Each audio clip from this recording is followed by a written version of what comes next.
जय हिंद साथियों, मैं रोहित भारती आप सभी का स्वागत करता हूं मैथमेटिक्स वाला यूट्यूब प्लेटफॉर्म पर। मैं बता दूं, पिछले लेक्चर में हम लोगों ने 3D के पार्ट 2 का कुछ कॉन्सेप्ट को देखे थे लोग। ठीक है, इस लेक्चर में 3D के पार्ट 3 कॉन्सेप्ट को देखेंगे। हम फिर बता रहे हैं 3D को हम लोग 4 पार्ट में क्लियर करेंगे। ठीक है, तो आप लोग पेशेंस रख के लेक्चर देखते रहिए आराम से। लाइव मैं डेली लाइव में 8 बजे आता हूँ।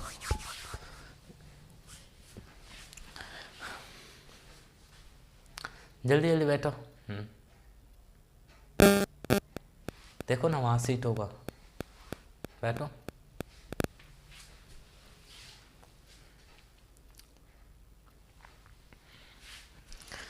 तो चलिए फिर कॉन्सेप्ट को स्टार्ट करते हैं।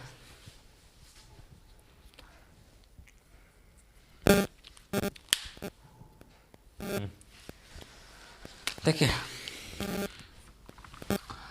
टॉपिक है हमारा projection of a point. Projection of a point.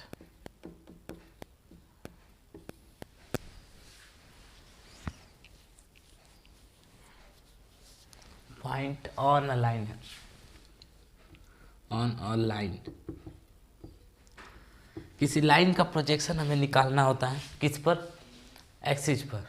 किसी लाइन का प्रोजेक्शन मतलब क्या होता है? प्रक्षेप। प्रक्षेप समझ में आता है?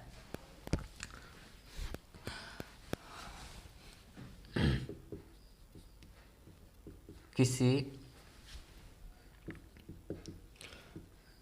लाइन का प्रक्षेप निकालना।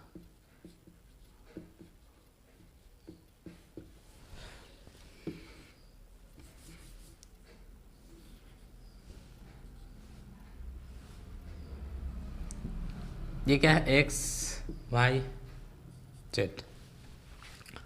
मान लीजिए यहाँ पे कोई बिंदु P है,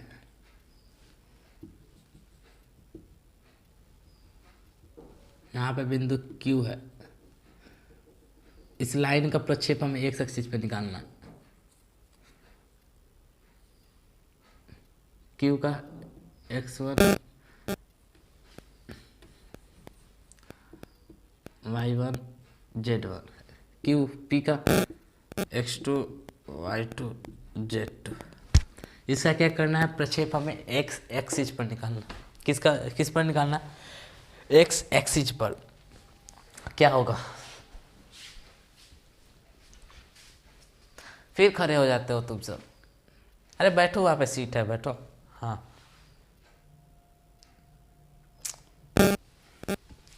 ठीक है। अब देखो,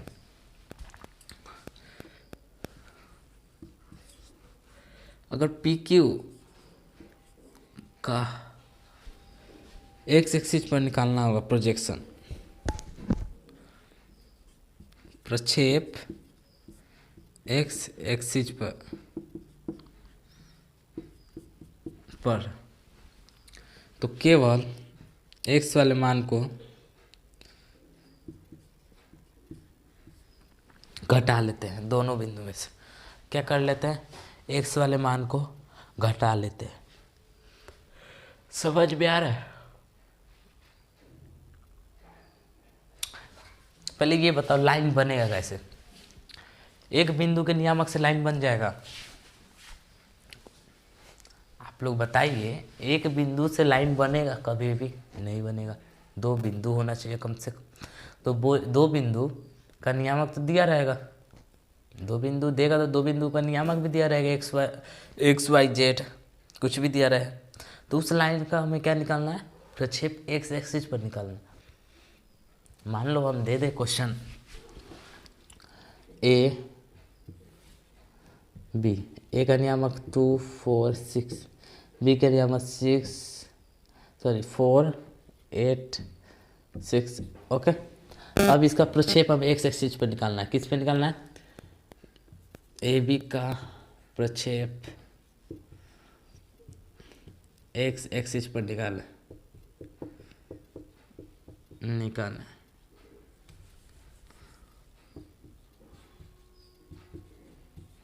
क्या करोगे, केवल x वाले मान को 4 - 2 = 2, प्रक्षेप क्या हुआ, 2 हो गया। समझ में आया कैसे क्वेश्चन देगा, कैसे कॉन्सेप्ट को सॉल्व करना है।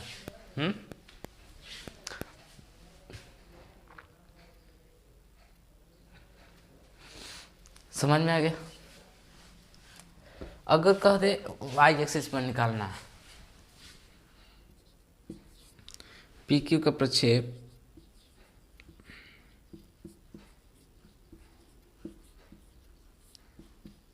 y एक्सिस पर निकालना है, तो y वाले मान को घटा लेंगे, y2 - y1। अगर पी क्यू का प्रक्षेप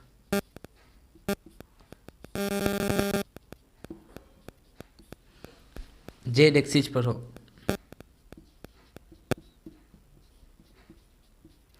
तो z वाले मान को घटा लेंगे।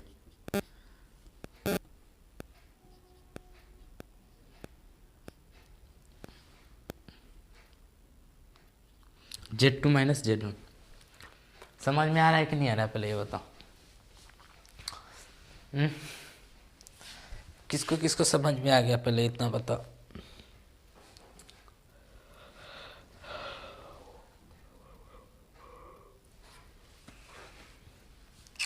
प्रक्षेप होता क्या है पता है तुमको, ये दूरी होता,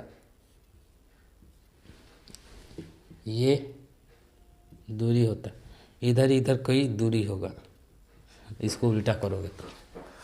समझ में आ रहा है, इसी को हम लोग प्रक्षेप बोलते हैं। क्या बोलते हैं, प्रक्षेप बोलते हैं। वही दूरी निकालने के लिए हमें ये फार्मूले लगाने, ये सारे फार्मूले हैं। मैंने 2 दिन से आपको फार्मूले ही दे रहा हूँ, कोई कॉन्सेप्चुअल चीज़ नहीं दे रहा हूँ, ओनली फार्मूला। 3D तो बोल रहा हूँ मैं बार बार, सारे फार्मूला बेस चैप्टर है ये। इतने सारे फार्मूले हैं जितना आपको पता भी नहीं होगा।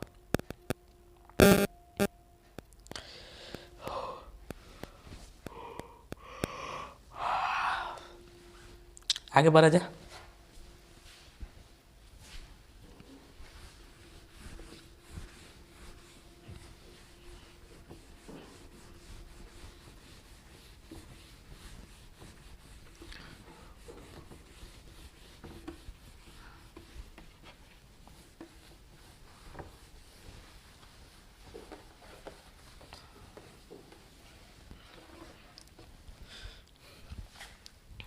अगला है हमारा DRS, दिक् अनुपात।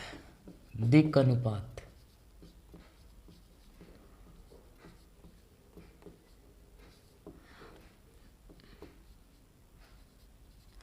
देखिए, दिक् अनुपात और दिक् कोज्या का काम सेम ही होता है। क्या होता है, काम सेम होता है। दिक् अनुपात और दिक् कोज्या का, DRS और DCS का काम क्या होता है, सेम होता है। ठीक है, अब देखिए काम होता क्या है इनका। अगर आपसे पूछ दिया जाए एक्स एक्सिस का दिक् अनुपात बताइए, एक्स एक्सिस का दिक् अनुपात,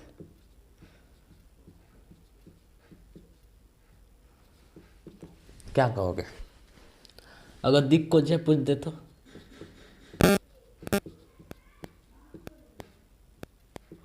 दिक् को जो सेम होगा, क्या होगा, 100।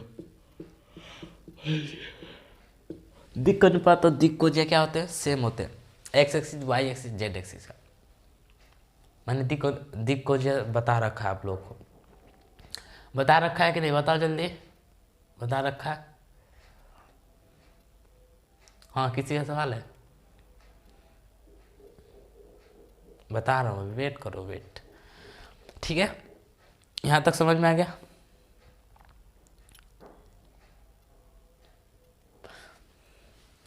देखिए LMN ABC LMNAPC। 11 मैंने बता रखा है आप लोगों को, क्या बता रखा है? DCS, डिकोजिया।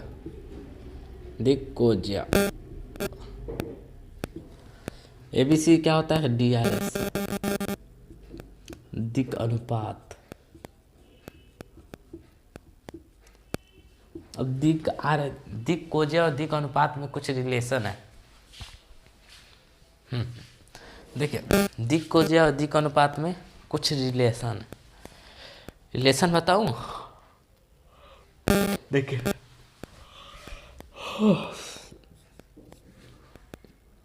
L/M, दिक अनुपात और दिक कोजिया में लिख लिया इतना। देखो यहाँ L/A, M/B, N/C, ये रिलेशन है। एक और रिलेशन है, दिक कोजिया और दिक अनुपात में रिलेशन।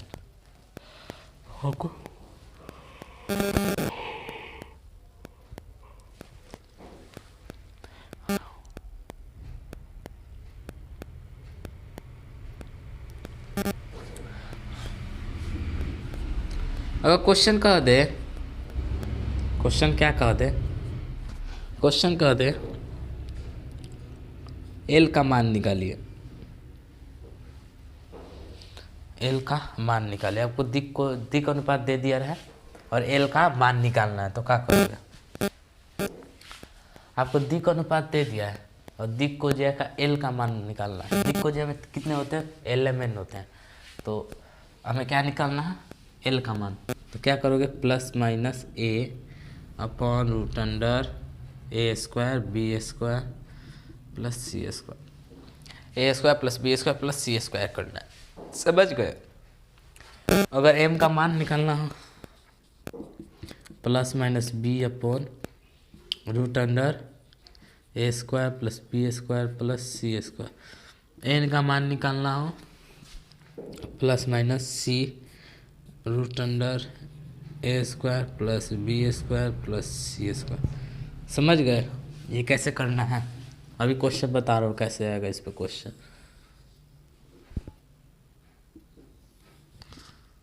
देखो क्वेश्चन कैसे आता है।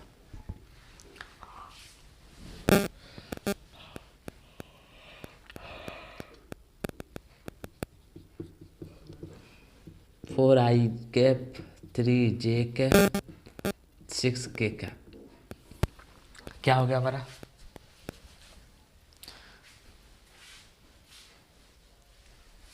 क्या हो गया? ये हमारा क्वेश्चन हो गया।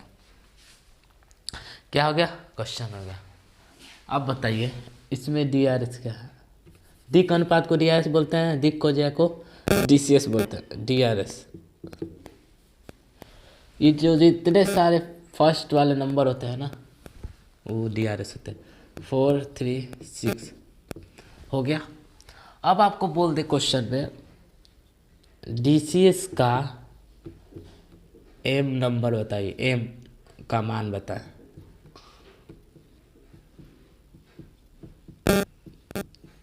DCS का यानी दिक कोजिया का M का मान बताइए। कैसे निकालोगे?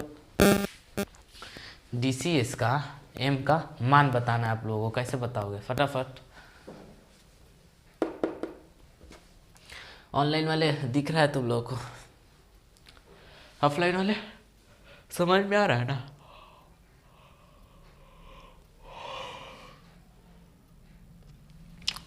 तो सॉल्व करके दिखाइए।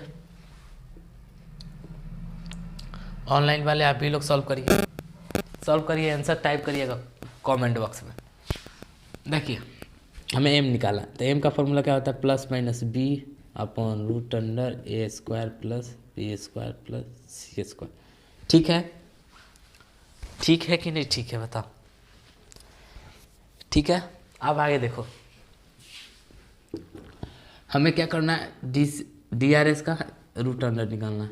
निकालो। 4 का स्क्वायर 16, 3 का स्क्वायर 9, 6 का स्क्वायर 36, 16 9 25, 25 6 5 11 1, 3 2 5 6 61 आ रहा है। ठीक, √61, 61 ही ना आएगा।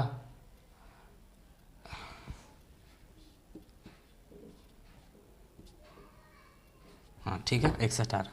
अब देखो आ गया, और प्लस माइनस बी का मान क्या है 3/√61, 3/√61, ये क्या हो गया हमारा बी का मान। ऐसे आपको निकालना है,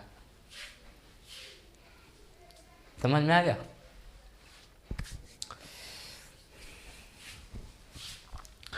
इसका उपयोग कैसे करना है समझ में आ गया ना। क्वेश्चन देगा आपको, डीआरएस दिया होगा, डीआरएस नहीं दिया रहेगा, अगर ऐसा क्वेश्चन दे दे, ऐसा आपको क्वेश्चन दे दे तो डीआरएस उसमें क्या होता है, जो फर्स्ट मतलब जो नंबर से मल्टीप्लाई हुआ रहता है वो क्या होता है, डीआरएस होता है, यानी दिक अनुपात। तो दिक अनुपात ए बी सी दिया रहा है, दिक अनुपात ए बी सी हमें दिया है, हमें निकालना है डी सी एस का एम, यानी दिक कोजिया का एम निकालना है। तो एम का फॉर्मूला इधर है, फॉर्मूला रखो, डायरेक्ट आंसर लो। इसी तरह एन का बता दो, एल का बता दो, ठीक है ना, समझ में आ रहा है। ऑनलाइन वाले आप लोगों को समझ में नहीं आता होगा तो प्लीज़ कमेंट करिए, आप लोग तो वीडियो देखते ही नहीं है। अच्छा कोई बात नहीं, ठीक है, आगे बढ़ा जाए। ये जल्दी जल्दी देख लो, आगे बढ़ते।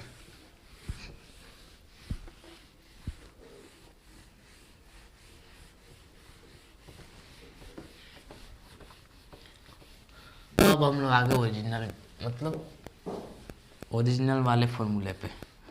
ये डुप्लीकेट नहीं है, लेकिन ये छोटा छोटा फॉर्मूला है।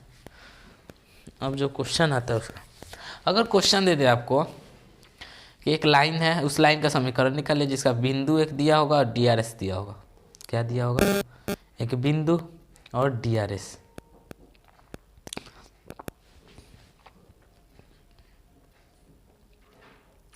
समझ में आ रहा है।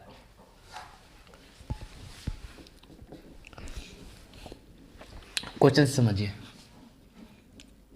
उस लाइन का समीकरण निकालें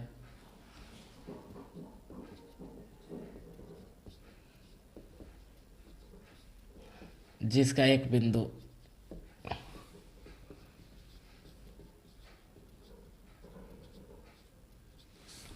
का नियामक A268 है और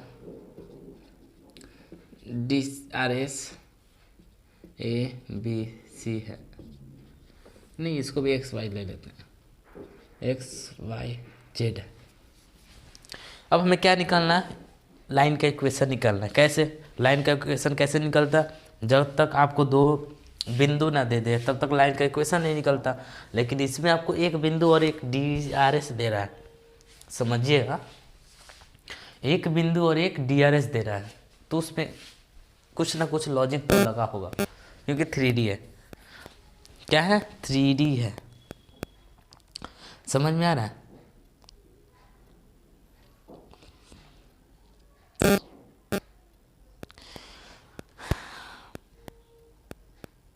तो देखते हैं, देखिए क्या हुआ। फॉर्मूला होता है x minus x1/a minus y minus y1/b बराबर z माइनस z1/c। ये क्या है हमारा इक्वेशन है, किसका इक्वेशन, किसका इक्वेशन, लाइन का। कौन से लाइन का, जिसमें आपको एक बिंदु दिया रहा है और डीआरएस दिया रहा है, जिसमें आपको एक बिंदु दिया रहा है और एक डीआरएस दिया रहा है। अब इससे क्वेश्चन देखते हैं कैसे बनेगा। मान लो आपको ए का मान दे दे 1 3 5 दे दे, और डीआरएस क्या दे दे,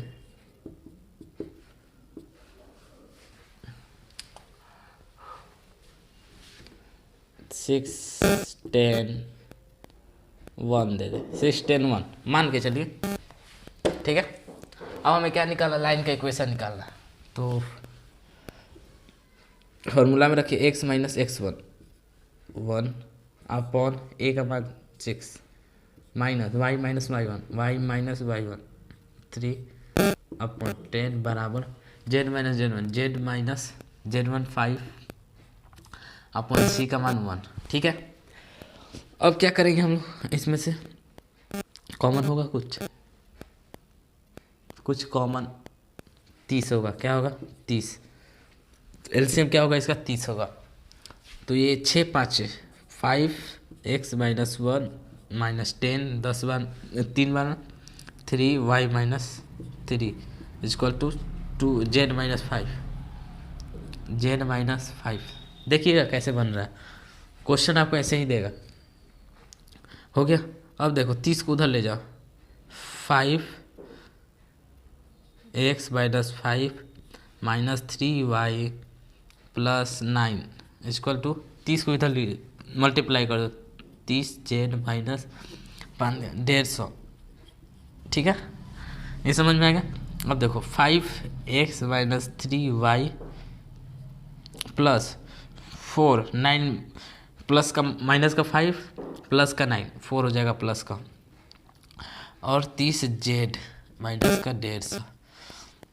30z को इधर लाओ, 5x माइनस 3y माइनस का 30z प्लस 4 को उधर ले जाओ माइनस 4 में, minus 150 minus 4 5x minus 3y minus 30z equal to 150 और 4 154 माइनस का 154। ये हो गया आपका इक्वेशन। किसका इक्वेशन? उस लाइन का। ऑनलाइन वाले दिख रहा है आप लोगों को? दिख रहा है? नहीं दिख रहा। अब देखिए यहाँ पे लिख दे रहा हूँ, नीचे वाले लाइन को यहाँ पे। तो हमारा इक्वेशन क्या आ जाएगा? 5x माइनस 3y माइनस का 30z इक्वल टू माइनस का 154। ये हमारा लाइन का इक्वेशन आ गया। क्या आ गया लाइन का इक्वेशन? समझ में आ रहा है? किसी को कोई डाउट नहीं ना है? अभी बता दो, किसी को कोई डाउट नहीं है? ऑफलाइन वाले हाँ बताओ क्या डाउट है? अरे माइनस माइनस प्लस होता है ना, इतना भी नहीं मानो। माइनस माइनस प्लस आप 154 माइनस का 150 माइनस का 4 154 होगा माइनस का। समझ गए कि नहीं? ठीक है, आगे देखते हैं। ये वाला कंसेप्ट क्लियर हुआ कि नहीं? ये फार्मूला लिख लेना ना, और ये एग्जाम्पल मान लो, एग्जाम्पल। ठीक है,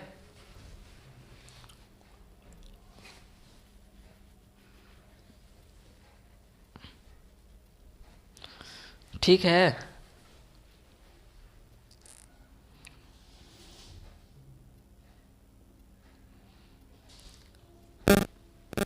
जल्दी जल्दी नोट डाउन करो।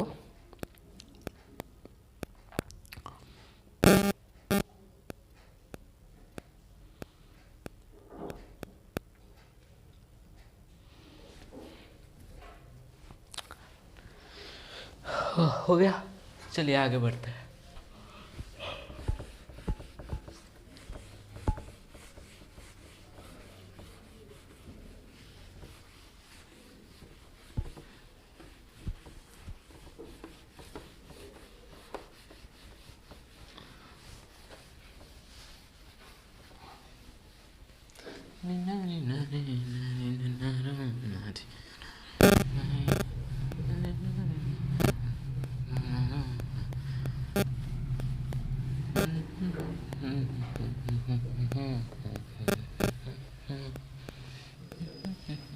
चलिए अगला जो हमारा टॉपिक है, ठीक है। अब आपको दो बिंदु, मैंने क्या बोला था? एक लाइन का इक्वेशन निकालने के लिए दो बिंदु चाहिए। हमें क्या चाहिए? दो बिंदु चाहिए। क्वेश्चन से देखते, उस लाइन का इक्वेशन निकालिए, समीकरण निकाले।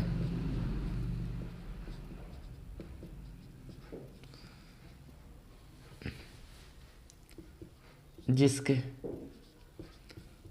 दो बिंदु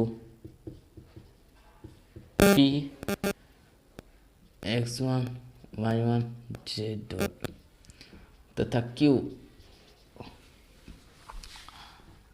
x2 y2 z2 है। अब हमें क्या दे दिया, 2 बिंदु दे दिया, तब तो इजी है। क्या है, इजी है। कौन सा फार्मूला लगेगा, ये वाला फार्मूला लगेगा, x2 - x1 दिया होल स्क्वायर। हमें ये डिस्टेंस फार्मूला है, इसको मत लगाना, हमें इक्वेशन निकालना। किसका इक्वेशन निकालना है, लाइन का। कब निकालना है, जब 2 बिंदु दिया रहा है। जब एक बिंदु दिया रहा है और एक DCS दिया, सॉरी DRS दिया रहा है, तो कैसा निकालना है, जल्दी जल्दी बताओ। हाँ बताओ। जब एक बिंदु और एक DRS दिया रहा है तो तुम कौन सा फार्मूला लगाओगे, बोलो फार्मूला बोलो, जल्दी बोलो, बोलो फार्मूला। x - x1/a, ठीक है, माइनस की प्लस, माइनस, ठीक है, y - y1/b equal to z - z1, ठीक है। बैठ जाओ, ठीक है। जब एक बिंदु और एक DRS दिया रहा है तो क्या करेंगे हम लोग, ये फॉर्मूला लाएंगे। अब 2 बिंदु दे दे तो क्या करोगे, 2 बिंदु दे दे तो क्या करोगे, कहो सर जी इसका भी फॉर्मूला है, कहो इसका भी फॉर्मूला है। कौन सा फॉर्मूला देखते हैं, x - x1/x2 - x1, y - y1/y2 - y1, z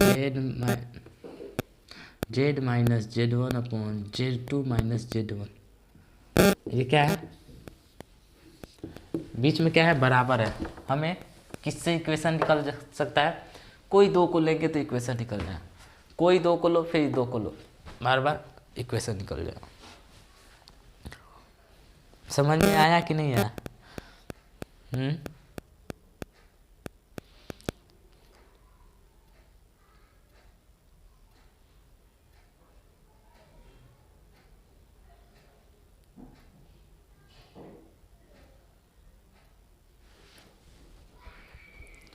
ठीक है।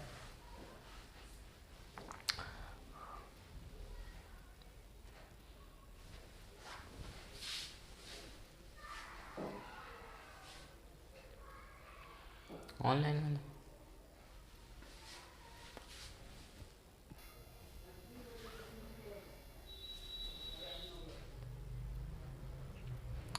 ठीक है, आगे बढ़ा जाए।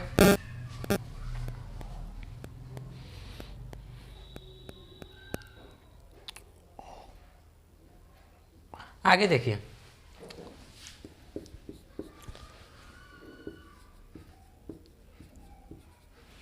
प्लेन का इक्वेशन, प्लेन का इक्वेशन क्या होता है, 3D का इक्वेशन क्या होता है प्लेन का, बताओ जरा। ax by cz equal to d, ax by cz equal to d, ये क्या होता है, प्लेन का इक्वेशन होता है जनरल। कौन सा इक्वेशन होता है, जनरल इक्वेशन होता है, सामान्य फॉर्मूला।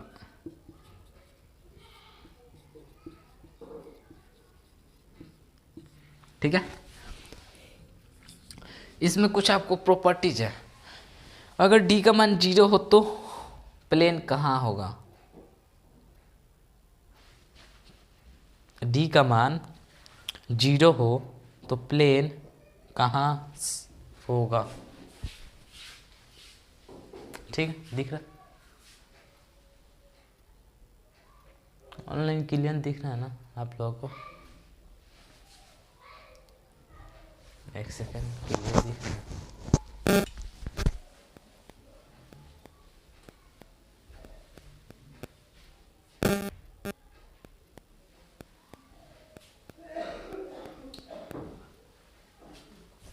ठीक है, क्लियर दिख रहा है आप लोग, समझ में। अब देखो, अगर d का मान 0 हो तो प्लेन मूल बिंदु के पास हो, मूल बिंदु से पास होगा, मूल बिंदु से पास होगा। ठीक है,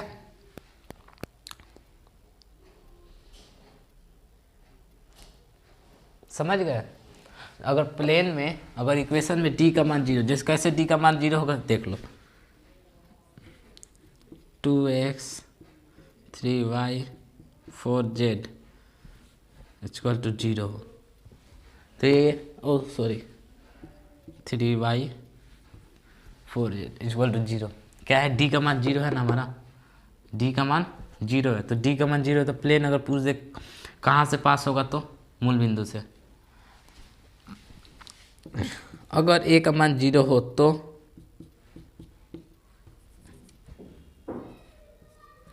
b का मान 0 हो तो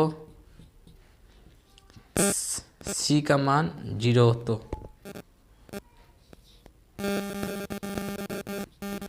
c का मान, a का मान 0 हो तो प्लेन कहाँ से जाएगा, b का मान 0 हो तो प्लेन कहाँ से जाएगा। ओके, देखो अगर a का मान 0 हो तो प्लेन जो होता है ना, x एक्सिस के समांतर होता है, समांतर होता है। b अगर 0 हो गया, y एक्सिस के समांतर होता है, क्या होता है, y एक्सिस के समांतर होता है। c अगर 0 हो गया तो z एक्सिस के समांतर होता।